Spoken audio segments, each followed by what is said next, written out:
Nou, goeiemôre vriende, ons is alreeds by Vrydag die 31ste Januarie. Kan nie glo, nog 'n week is verby nie, maar ons is die Here dankbaar dat hy vir ons in sy getrouheid gedra het en vir ons geseën het met al die geestelike seëninge in Christus Jesus, ons Here. Ons dank die Here vir sy woord, kosbare boek, sal sy blaaie deursoek, sal dit lees en gehoorsaam, dis 'n wonderbaar boek, soos die kinderliedjie vir ons leer. En mag u en ek vanmôre ook onderrigting ontvang, mag ons harte ontvanklik wees, mag die Here vir ons ryklik seën terwyl ons so deur die boek Spreuke werk. Vanmôre Spreuke 27 vers 3 tot 6, daar staan, swaar is 'n klip en die sand het gewig, maar die ergernis oor 'n sot is swaarder as al twee.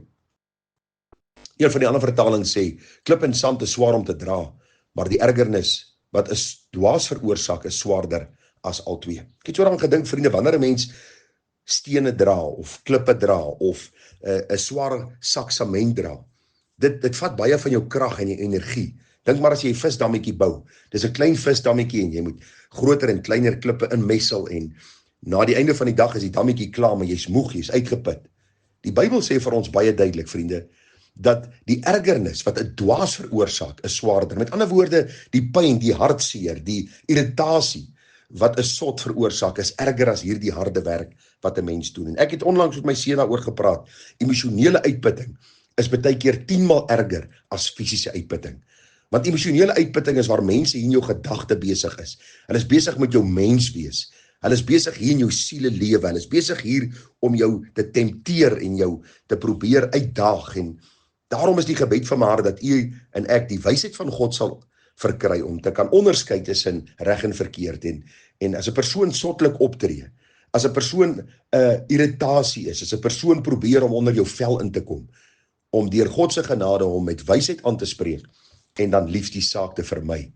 Vriende, daar sekere tye wat ek 'n lyn in die sand trek en glo my, daar sekere tye wat die Here Jesus die lyn in die sand getrek het. En die Bybel sê van daardie dag af het hy nie verder met die Fariseërs geredeneer nie. Want hierdie mense het nie wysheid gehad en hulle het nie met hom geredeneer nie. Waarom nie? Want daar het 'n punt gekom van afsnyding waarin hulle sotheid bly voortgaan het om Christus te probeer tempteer en om te probeer versoek en te mislei. En die Here het baie duidelik hulle geantwoord en elke keer vir hulle na die waarheidsbeginsel teruggebring. Mag u en ek die wysheid ontvang. En wanneer daar so 'n persoon in jou lewe is, dat jy met die liefde van die Here hom sal aanspreek en as hy aanstoot neem, soos die Engelsman sê, let it be. Vers 4 sê, woede is wreed en toorn kook oor, maar wie kan voor jaloersheid standhou? Nou vriende, ons alleen weet, dat mense wat kwaad word, kan baie keer wreed wees. En as mense kwaad word, is hulle soos 'n pot wat oorkook. Ek dink baie keer as ek vir my vrou pap maak in die môre, ek het al 'n paar keer die toets gedop, dan vergeet ek die deksel bo op daardie potjie. En dan kom daardie oudspap, dan kook hy oor op daai stoof en glo my, dis 'n missie om dit skoon te maak. Daar's altyd gevolge. En nou sê die Bybel vir ons, maar wie kan voor jaloersheid standhou? Alles woede wreed en al kook toorn oor en daar sekere gevolge, sê die Bybel is jaloersheid eintlik daardie toppunt van alles. Ek lees daar in Spreuke 6.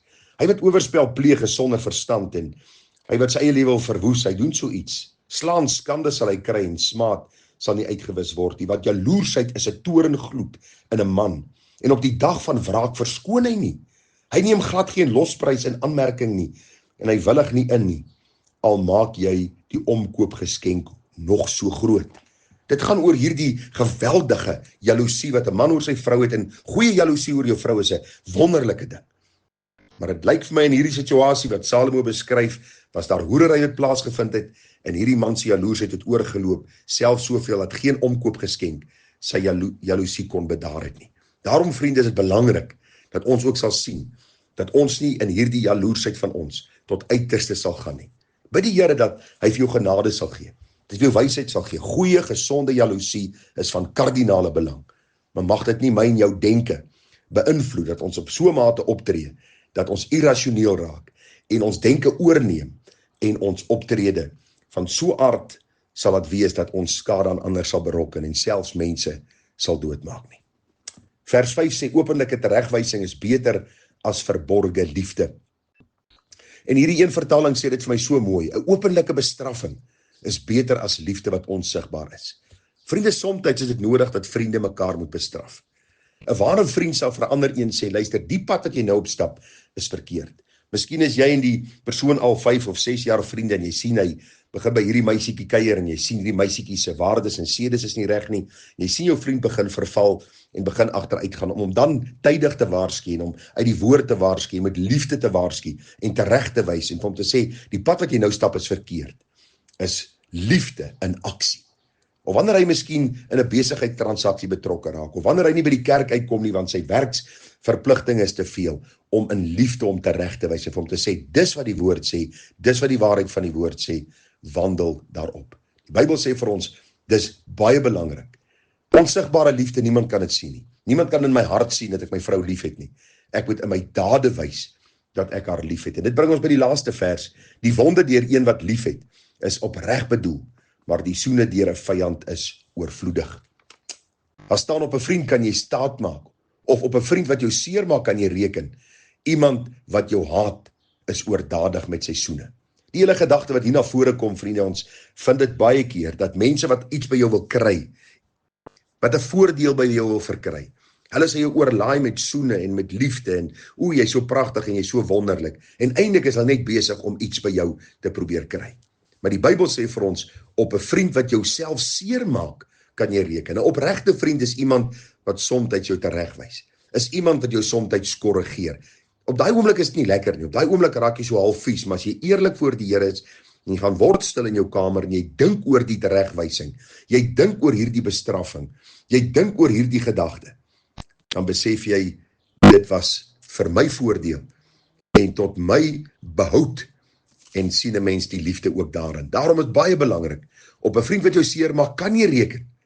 Iemand wat jou haat is oordadig met sy soene. Vanmôre se oordeenking, 'n paar eenvoudige saakies.